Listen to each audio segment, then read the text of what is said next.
Assalamualaikum warahmatullahi wabarakatuh. Yang terhormat Ibu Sunimah SEMSI selaku yang mengajar mata kuliah Bisnis Internasional. Di sini saya kelompok 5 yang akan mempresentasikan tentang peran budaya dalam bisnis internasional. Di sini saya beranggotakan 4 anggota. Yang pertama saya sendiri, Dila Fadilah Aprilia selaku moderator. Saya Resita Darmawan. Saya Tika Yunita. Saya Nur Aziza Dewi Astuti. Yang pertama yang akan dipresentasikan oleh saya sendiri, pengertian dan peran budaya. Kata budaya berasal dari bahasa Latin cultura yang dalam arti luas berarti mengacu pada interaksi manusia. Budaya merupakan pengetahuan yang digunakan oleh orang-orang untuk menginterpretasikan pengalaman dan menghasilkan suatu perilaku sosial. Perusahaan-perusahaan yang mengandalkan budaya negara asalnya yang sudah tidak asing lagi untuk bersaing dalam pasar yang baru dapat membahayakan kesuksesan internasionalnya. Tentu saja, hampir semua segi bisnis suatu perusahaan internasional, termasuk negosiasi kontrak, operasi produksi, keputusan pemasaran, dan kebijakan manajemen sumber daya manusia mungkin akan dipengaruhi oleh variasi-variasi budaya. Selanjutnya ada ruang lingkup budaya. Ruang lingkup budaya dibagi menjadi 3. Yang pertama ada norma, yang kedua ada adat istiadat, dan yang terakhir ada mores atau norma sosial. Norma adalah aturan atau ketentuan yang mengikat warga kelompok dalam masyarakat. Adat istiadat adalah konvensi rutin dalam kehidupan sehari-hari. Dan yang terakhir yaitu mores atau norma sosial, berkaitan dengan norma yang merupakan pusat dari fungsi masyarakat dan kehidupan sosialnya. Saya akan menjelaskan karakteristik budaya. Kebudayaan adalah kepercayaan, nilai, perilaku, kebiasaan, dan sikap yang membedakan suatu masyarakat dengan masyarakat lainnya. Beberapa situasi kebudayaan perlu diperhatikan karena mempunyai relevansi dengan bisnis internasional. Pertama, kebudayaan mencerminkan perilaku yang diukur yang ditularkan dari satu anggota masyarakat yang lainnya. Kedua, unsur-unsur kebudayaan saling terkait. Ketiga, kebudayaan sanggup menyesuaikan diri. Artinya, kebudayaan berubah sesuai dengan kekuatan eksternal yang mempengaruhi masyarakat tersebut. Keempat, kebudayaan dimiliki bersama oleh anggota-anggota masyarakat tersebut dan tentu saja menentukan keanggotaan masyarakat itu. Kemudian ada unsur-unsur kebudayaan. Unsur-unsur dasar kebudayaan adalah status sosial, bahasa, komunikasi, agama, dan nilai-nilai serta sikap. Pertama ada struktur sosial. Memahami budaya berarti memahami kebiasaan, tindakan, dan alasan-alasan dibalik perilaku yang ada. Sebagai contoh, di Amerika Serikat, bak mandi dan toilet mungkin berada di dalam ruangan yang sama. Orang Amerika mengasumsikan bahwa ini adalah norma yang berlaku di dunia. Namun, dalam beberapa budaya seperti Jepang menganggap itu tidaklah higienis. Bahkan budaya lain menganggap duduk di atas toilet yang bersamaan itu tidaklah higienis. Kemudian kedua ada bahasa. Bahasa adalah cerminan utama kelompok-kelompok budaya karena bahasa merupakan sarana penting yang dipakai anggota-anggota masyarakat untuk berkomunikasi dengan satu sama lain. Karena dalam komunikasi kita harus menggunakan bahasa yang baik dan sopan, serta berkomunikasi dengan rekan bisnis internasional dapat menyesuaikan diri dengan kebudayaan lain. Kemudian yang ketiga ada komunikasi. Komunikasi di luar batas budaya secara verbal maupun non-verbal adalah suatu keahlian yang sangat penting bagi manajer internasional. Nah, contoh dari komunikasi non-verbal ini meliputi ekspresi wajah, gerakan tangan, intonasi, kontak mata, posisi, dan postur tubuh. Pemberian hadiah dan keramah tamahan adalah alat yang sangat penting dalam banyak budaya untuk berkomunikasi. Misalnya, etika bisnis Jepang mengharuskan keramah tamahan yang sangat murah, makanan yang sangat lengkap, dan hiburan setelah jam kerja untuk membangun ikatan pribadi dan keharmonisan kelompok.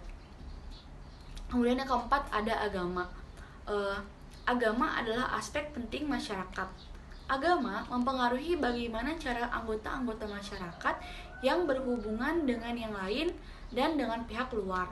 Agama membentuk sikap yang dimiliki pemeluknya terhadap pekerjaan, konsumsilah, tanggung jawab individu, dan perencanaan untuk masa depan. Kemudian yang terakhir ada nilai dan sikap. Nilai adalah prinsip dan standar yang diterima anggota-anggota tersebut, sedangkan sikap diterima atas tindakan, perasaan, dan pemikiran yang dihasilkan nilai-nilai tersebut.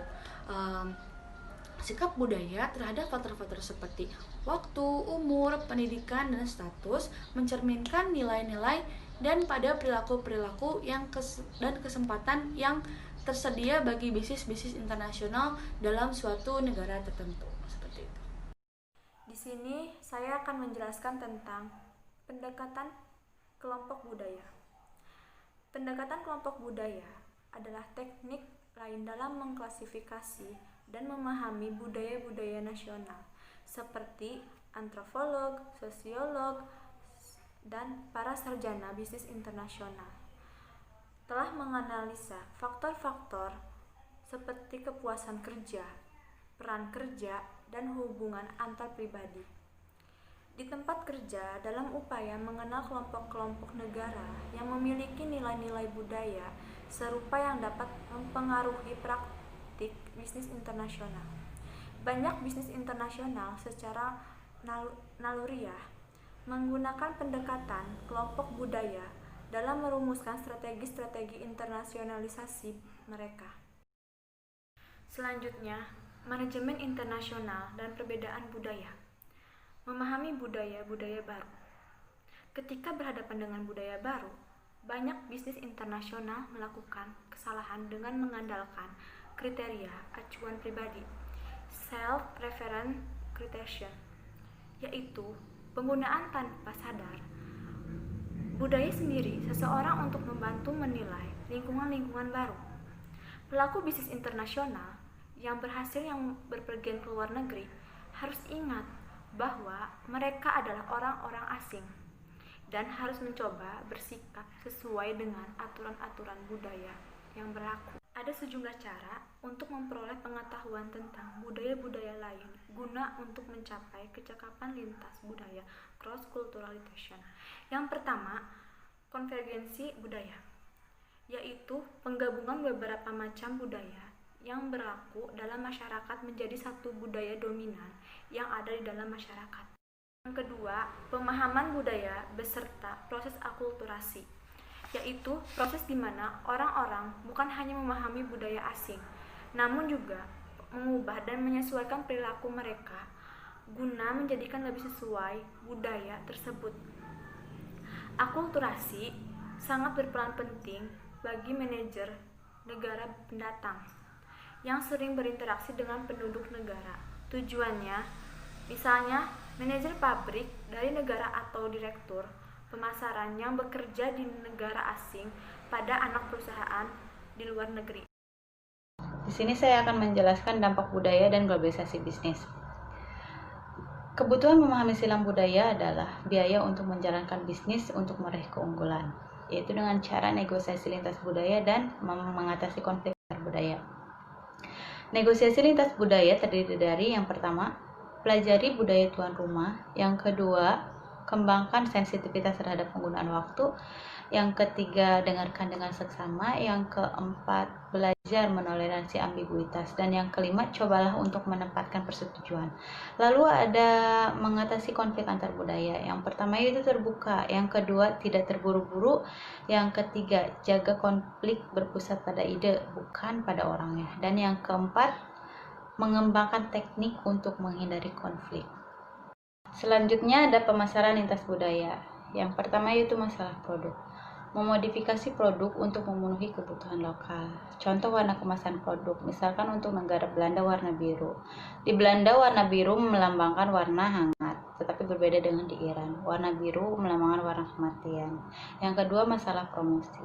Pesan promosi harus konsisten dengan bahasa dan budaya yang digunakan.